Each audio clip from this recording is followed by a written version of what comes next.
The Joe Rogan Experience. And when you look at people that are anti-capitalist, they're really into socialism, one of the things you find is a lot of rich kids. It's weird, right? It's fucking real weird. It's because they don't understand real struggle, because they've grown up without it, and they have these ideals, like they feel guilty because they've grown up without struggle, and they want to help the world, and they think capitalism is evil, and I never saw my dad. So we need to get all these rich people, and they need to give that money to all these poor people, and we need to balance out income. You know what else they notice?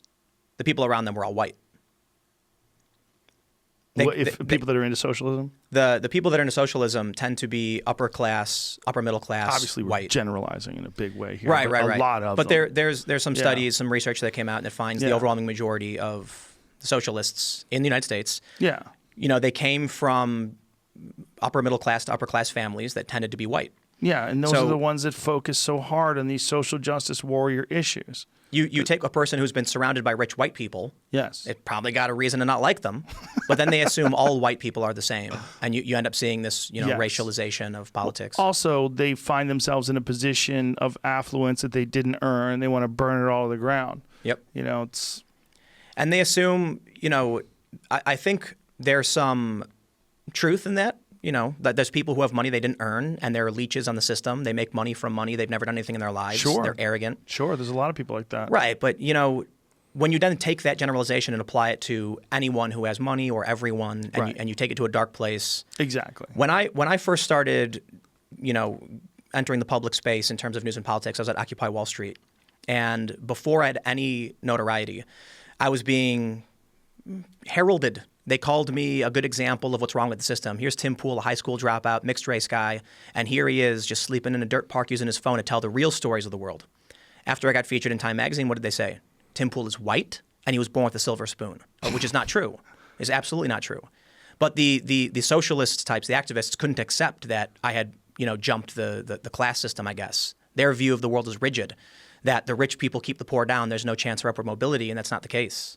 You absolutely can become successful from, humble means. One of my favorite AOC quotes was her talking about it's literally impossible to pull yourself up by your bootstraps when she used to be a waitress and now she's a congresswoman. Like you can't, it's not impossible, but it's not even. That's what we need to address. It's not even. The reality is some people have a far easier path. Absolutely. And some people have a far more difficult path. It's just, but you have to deal with the hand you're given. If life is a game, and I'm not saying it's a game, it is life, but it's similar to a game in that you're dealt a set of cards. You're dealt a set of circumstances. And yes, some people just get 4 aces from birth. Your dad's a multi-billionaire and your whole family's always been rich and you never have to worry about a goddamn thing for the rest of your life. But guess what? Those people turn out to be fucking miserable and crazy. There's some benefit in being born with a shitty hand of cards. Absolutely. Yeah. There really is a motivational benefit for sure. Gumption. Yes. There's a TED talk. There's one personality trait that guarantees success. Of all, it's not intelligence, it's not class, it's not race, it's not gender. You know what it is? What? Perseverance. That's it. I believe that. There's a TED talk on it. It's interesting, and it's true. Now, I think there's always going to be certain limits based on your ability. Like, I'm never going to play in the NBA. I'm not tall enough. Right. Nowhere near as fast or can jump high enough. Actually, that's not true. I can jump pretty high skateboard. But you take people who don't have top-tier intelligence, not the strongest, but if they work hard enough, they can find their apex. They can find that point where they are successful and they can make it. Right. It's not true for everybody. Some people are below that threshold. No matter how hard they try, they're going to need help. Well, I think that the problem is with any sort of generalization. Perseverance is the most important thing. Yes, sure. But you also have to be intelligent. You can't be doing the same thing over and over again. No, I'm not going to quit. No, you have to be able to figure out what you're doing wrong as well as have perseverance. Perseverance is a necessary part of the equation, but there's many pieces to that equation. But define success in that regard, right? If success is... Well, it depends on the field that you're choosing. Right. If you're not smart enough to be an astrophysicist, you shouldn't be an astrophysicist. Right. If you're not tall enough to play in the NBA, you probably can't play in the NBA. Do you think that's not necessarily true, though? Muggsy Bogues, that dude was amazing. He was amazing. Yeah. He was 5'7". Was he? Yeah. He could 360 dunk. It was amazing. Was he 5'5"? 5'3". Spud 5'3". Oh, Spud Webb. That's right. Wow. Even shorter than I thought. Yeah. But, you can do it. Yeah. That's amazing. It's very rare. I mean, Right. we talked about two guys, right? Two guys right there that are like that. Yeah. I think the average person has the potential and the capabilities of being successful, wealthy, if they want, famous. I think one of the challenges we have in our culture is how we're raising kids and what the values we're giving them. Well, it's also what are you trying to do? Like, what do you look? There's a thing.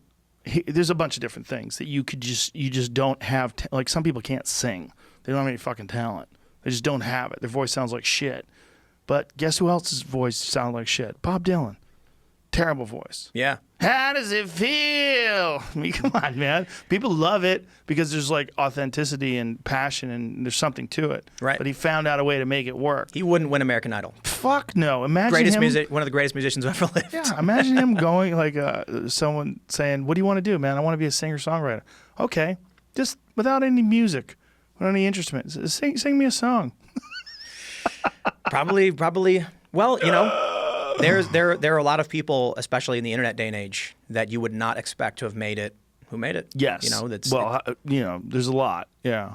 I mean, and then there's rules today that I don't think really hold true. You know, people say, oh, you know, you have to be good looking, you have to be thin. Well, Adele's not thin. She is now. She's thin now. People are mad at her for being thin. Yeah. But she just was talented. Just had a powerful voice. Or that woman, Susan, what was her name, that was on America's Got Talent? I don't know. No, it wasn't America's Got Talent. X Factor. X Factor, right. Susan Boyle. Look, you fucking wizard over here.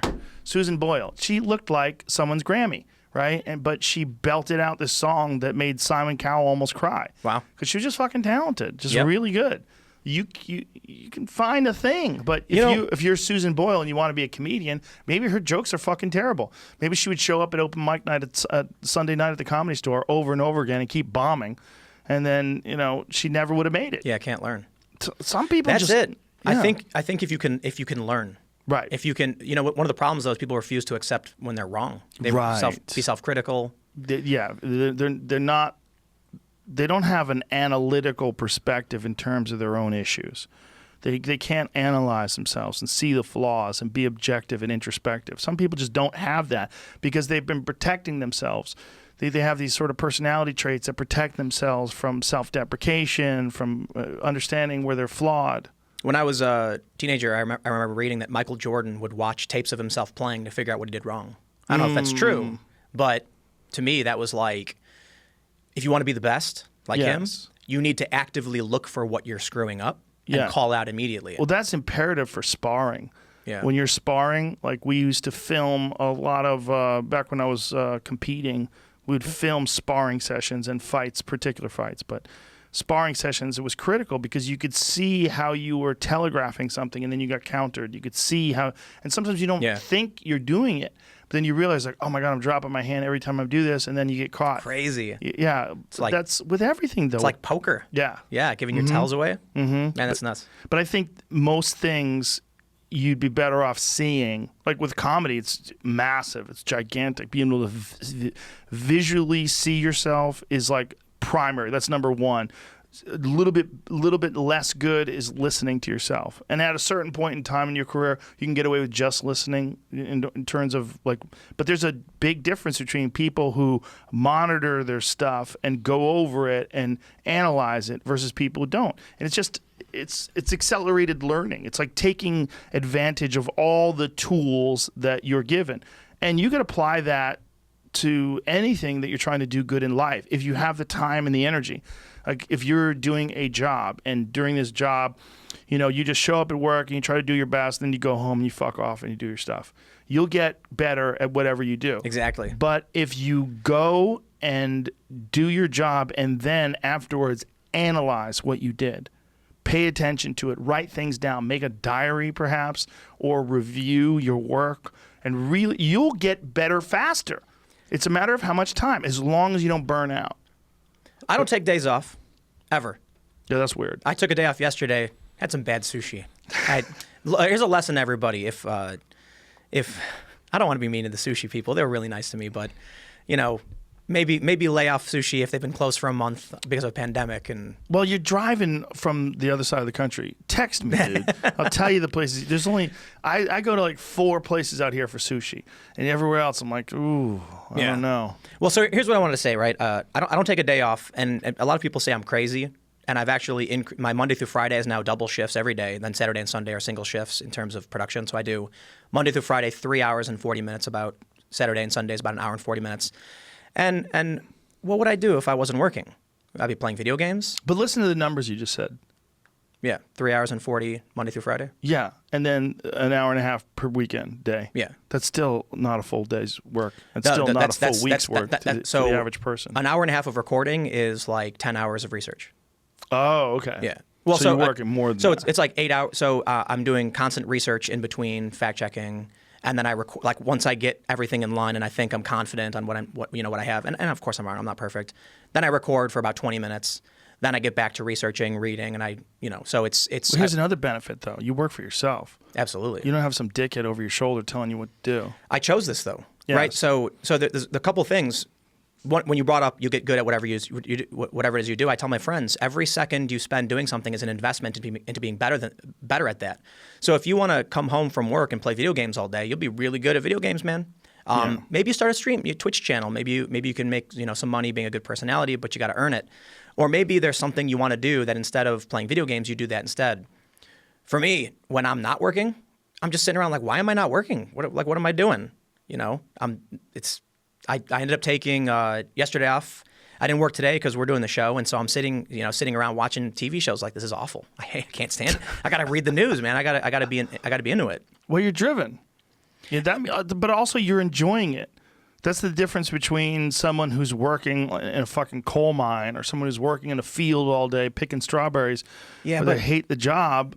I hear you, but you know how many people have hit me up? You probably get something similar. Like, how do I do what you do? When I was working for Vice and I was traveling around the world, 10, 20 emails every week from young people saying, I really want to do what you do. And you know what they would say to me when I would tell them how to do it? They would say, I will never do that. I would tell them, here's what you do. Do you have any money saved up? No? Okay. Where do you work? You don't work. Get a job, Starbucks, McDonald's, whatever you can get. Maybe you can do better than that. Save your money. Once you've saved enough, find a store you want, fly there, cover it. You know what they would say? No. There's one person who said to me, I want to travel around the world and do what you do. How do I do it? I say, do you have money saved up? Yes. Excellent. There's a story right now going on in Turkey. All right? You got to be secure. You got to be safe, but Istanbul's fairly okay. Fly there right now. Film it. And, I'll see if I can make any connections on what you find. And you know what they said?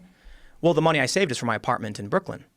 And I'm like, right, what's more important to you, having your nice Williamsburg apartment or being a journalist traveling around the world? Well, I like my apartment. I'm like, okay, listen. When I worked for Vice, I was sleeping on a couch. Every dime they paid me, I put in the bank. I didn't touch it. I got a job working for an ABC News joint venture company after that. They paid me a bunch of money. I put 70% in the bank. I didn't touch it. When I left, I went to a bunch of these New York digital companies. I'll spare them their names for any embarrassment. Many of them who have become rather worthless. They still exist, and they're big. And I decided after seeing what they had to offer, the bias, the deception, the clickbait-driven nature of it, I'm going to do it myself. And because I saved my money every step of the way, I was able to do so. So then I had an apartment. Then I could pay for my plane ticket, to Sweden, to France, to Germany, to do these stories, and started building up a base. Within about 7 or 8 months, I had gone from red to black. So now all of a sudden, I was no longer losing money. I was making money. And I'm like, there it is. A couple of years on, ridiculously successful. For myself, I guess I could, it's relative, but I've got several employees launching new companies. Well, one of the companies shattered a fundraising record of $1 million in a single day. So that's look, the path for me isn't the path for everybody, but sacrifice, Well, you're basically saying exactly what they're saying in the TED Talk, perseverance. And you embrace the grind. But it's also, what do you really prioritize? Yeah. For me, what are you trying to do? I don't care about having an apartment. I want to see what was going on the ground in Istanbul. So you know what? It's also like who is the type of person that would chase down the stories The type of person that's really going to chase down the stories is a person that's driven to chase down stories. What you're getting is questions from idiots. You're getting questions from people that are like, how do I do it? Exactly. And then when you offer the answer, well, I'm not going to do that. Right. But those are the people that are never going to make it. Like, there's a conversation I had with Ari Shafir where he and Robert Kelly, apparently they thought about sponsoring a comic who's up and coming, taking care of their financial needs, and for like a year, and trying to see how far they could get in their career if they didn't have to deal with money. And I said, that's the problem, is the type of person who's going to make it is going to make it not just in spite of the fact that they don't have any money, but because of the fact they don't have any money. Yep. Those day jobs, those sucky jobs that you need to have when you're struggling, they fucking motivate you. They're important. If somebody just comes along and gives you all the money you need for food, you're going to half-ass it, and some hungry guy on the other side of town is going to take all the gigs that you would get. They're going to write better jokes. They're going to be more motivated to go to open mics. They're going to pound the pavement harder. Well, I got a story for you. I'll try and get the details right. It's my buddy's company, so forgive me if I'm getting the details wrong. But he had a social media management company. He started it himself. He knew everything about social media, Instagram, and all that, and he started building up a client base where I'm going to run your social media for you. Worked like a charm. Started making a ton of money, getting new contracts. These companies didn't know what they were doing. He got to a point where he had to hire people. He ended up hiring a couple college grads, and he put up the ad saying, college degree required. They couldn't figure anything out. They kept calling him, having problems, couldn't manage anything, so he fires them. Rehires again, more college grads, same problem. Eventually has to fire them. Then he hires, because he's running out of money, he hires two high school, I think they were high school dropouts. And he was like, they wanted substantially less money, and at this point, I just couldn't find good people. They worked swimmingly. It was amazing. No phone calls, no problems. These were people who had worked hard, saved up money in their small bumpkin hometown, moved to Los Angeles to make it big. They knew what they wanted. They knew what they had to do, and they said, I will find a way to do it. He said the other people I were hiring were just like drones. They just wanted a job. They didn't know or care what they were doing. They didn't bother, so they didn't want to learn. But these people who were driven viewed this as just another problem to be solved on my path to success. Yeah, that's the mindset, and that's the difference. The mindset of success is the mindset of I will figure it out. So I think the problem is how we're raising people in this country. We're raising them to, in certain areas, to expect things to be given to you. You get a participation trophy no matter what you do. Congratulations, well, this won. is the problem with socialism, and this is the problem with universal basic income, what we're talking about. Yeah. Yeah. Expecting something from the government, particularly without any financial feasibility. There's no real logic to where that money comes from. Like, show me your what the work. money is. Right. What is money? So one of the arguments I keep seeing from a lot of people who have more, I don't even want to call them socialists. I think they're just regular urban dwelling, like liberal left type people. Mm-hmm. There's one viral post on Reddit that said, you've got these conservatives or you've got these people out protesting so they can enrich their landlords and these billionaires when they should be demanding that rent be waived, that mortgages, and evictions be canceled, and that the government take care of their needs and provide them with stimulus or something like that. And I look at that like you're very clearly living in a city, but what they don't understand is they say things like, landlord isn't a job. Like I'll argue that there's a lot of very successful landlords who make a ton of money and do very little. But no, it's a fucking job. Right. It's so stupid to say it's not a job. It's not just that. It's the money you pay in rent can't just be wiped out because there's groundskeepers, there's maintenance, there's administrative assistants, there's taxes that have to be filed. Rent doesn't just go into their pocket so they can buy a boat. But they view it this way, and they think that money is what you want. That when they say these people who want the government to be reopened, are simply trying to enrich the wealthy. It's like, I think maybe they make things and they want to keep making things. You mean the economy, not the government? The economy, yeah. Sorry, yeah. I keep mixing that up. But there are a lot of people that don't seem to understand. I think it's because when you live in a city, everything's already there for you. When I lived in New York, the Williamsburg Bridge, boom, there it is. I didn't see it built. I didn't pay a dime for it, and I can just use it. I can cross over. It's just there. And I've never had to, you never had to fight for it, so you just say, why can't I just have it? You walk in any store and there's food. Hey, there's food. Easy. What they don't see is the supply chain, where the food is made, the work that goes into it. So they assume that money guarantees access to it, which it doesn't. If the economy is shut down, the money can't buy you things. The value of that money starts going down. If the farms can't sell any of this to anybody and start dumping, and I think it's called fallowing fields, no longer farming, then there's nothing to buy. So if products aren't being made and services aren't being rendered because the economy is closed, what is your money going to get you? At a certain point, when the economy is shut down for too long, and we're seeing all of these businesses close, family businesses. I heard a story, terrible tragedy. Somebody killed themselves because their family business of 70 years was shut down. That product is gone. So eventually there's no food to buy. And only then will people realize that the government stimulus money has no inherent value. It's the work we do for each other. That's the argument being left out when you get a biased view on social media or when these people don't quite understand,